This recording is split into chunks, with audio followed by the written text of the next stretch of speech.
everybody. Scott Golden here with the Pro Wrestling Logic YouTube channel and the September 5th edition, 1981, of the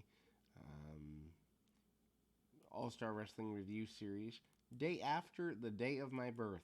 So, day after my initial birthday is this particular episode, and so it's kind of an interesting run here to look back at what was happening the day after I was born. Interesting run that has me a little intrigued. Anyhow, as we continue here, we'll get into more of these, obviously. But Pedro Morales defeats Jose Estrada. They seem to have wrestled a whole bunch of times here on this particular program, and 801 there.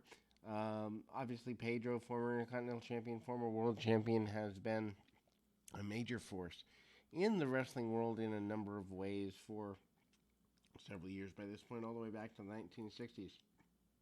Really do wish that the 60s and 70s footage was available. Obviously, actually wish the dawn of TV in the late 30s, early 40s. I think the first wrestling program was like 1942 or something like that. Wish the 40s through the 70s was available, but obviously we didn't have VCRs back then, and keeping tape was very rare. Anyway, Estrada managing to kind of hang with him, headlocks and basic stuff there.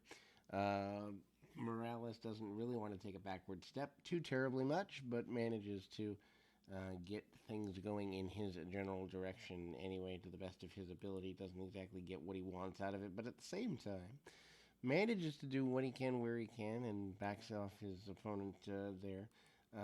Estrada manages to go to the floor, doesn't really seem to care one way or the other about stalling the match.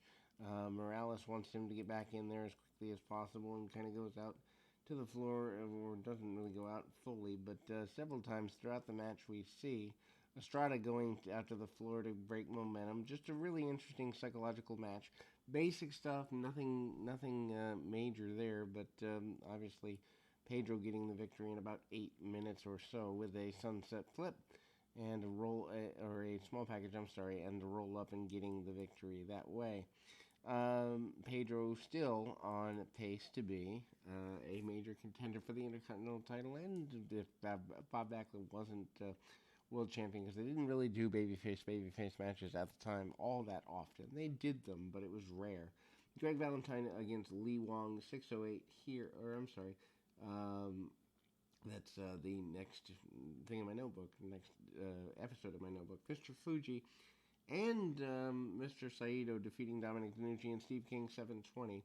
I think, at least to some degree, Lou Albano wanted these two individuals to be kind of going at it with each other in a meaningful, long-term way, for lack of a better term, in terms of as a tag team, for him to feed off of and build off of. At least that's what one would believe here. Of course, Fuji and Saito do end up becoming tag team champions, I believe, in late 81 or early 82. Again, there's a gap for a couple of years for me. I didn't become a fan until 89. I've done pretty well about studying 84 through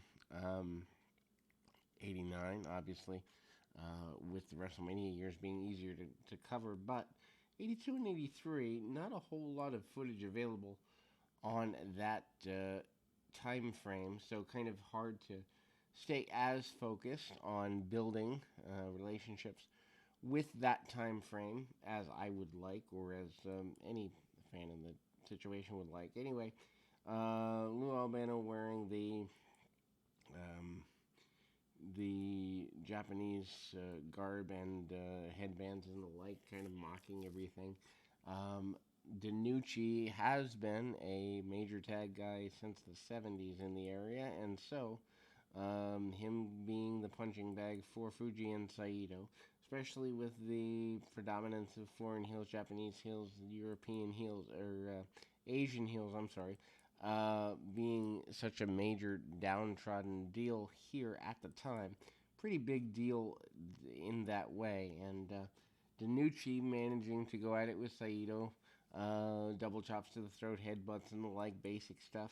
DiNucci also gets driven back to the corner, and it's really rare that we see Steve King in for the majority of this match. It's a very one-sided match. King finally does come in, but it's later in the match and eventually takes the fall. The team of Fuji and Saito do manage to go on to being pretty influential.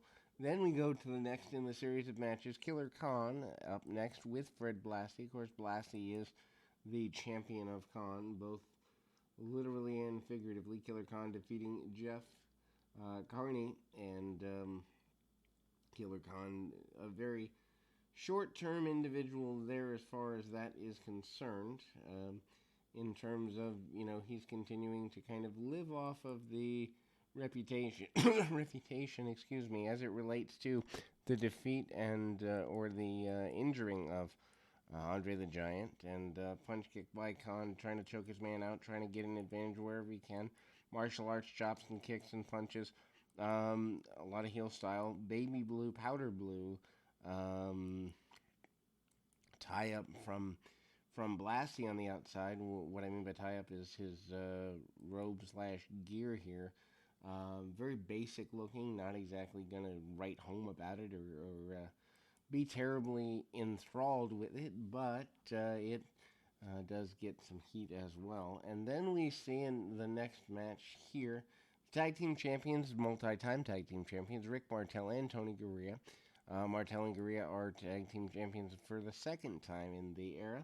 And we see them facing off against Johnny Roz and Barry Mikel Cicluna. Roz and Cicluna have teamed before. They, I guess, pose what you would consider to be a medium threat at the time. Of course, the number of television wrestlers who get challenges seems to be lessening. They run just under 6 minutes here. Garea does the majority of selling and all of that. Roz goes at Martel with, strikes, punches, kicks, basic maneuvers there. Tag off to Tony Garea. Garea and Martel do the double wishbone spot on Baron Mikel Cicluna. The Baron is a guy who's been around since the 50s and does a good job of selling. A lot of people find him boring. I find him intriguing just from the sense that he can go on and be there for as long as he has in the sport. Tie-up of Johnny Roz, and again, Martel and Roz going at it, kind of brawling in the corner, but a win for the tag team champions, as one would expect going forward there. Then we see Captain Lou Albano coming back out with Angelo Mosca. Mosca, a guy that Albano's been pushing pretty hard for the last little while. Mosca facing off against his adversary for the moment, and defeating George Rosello, 134, with a backbreaker over the knee. After the bout, Pat Patterson interviews referee Dick Worley at ringside about why he didn't disqualify Mosca for constantly pulling up his opponent when he could get the pin, and Worley basically said he wouldn't stand for it any longer and will disqualify anyone who does it straight away next time. Although Dick Worley and other referees have not done this on a continual basis. The pulling up of a guy is at the referee's discretion, at least in WWF rules. The process is also brought back in the Greg Valentine, Ronnie Garvin feud from several years later. We will be back with more right after this.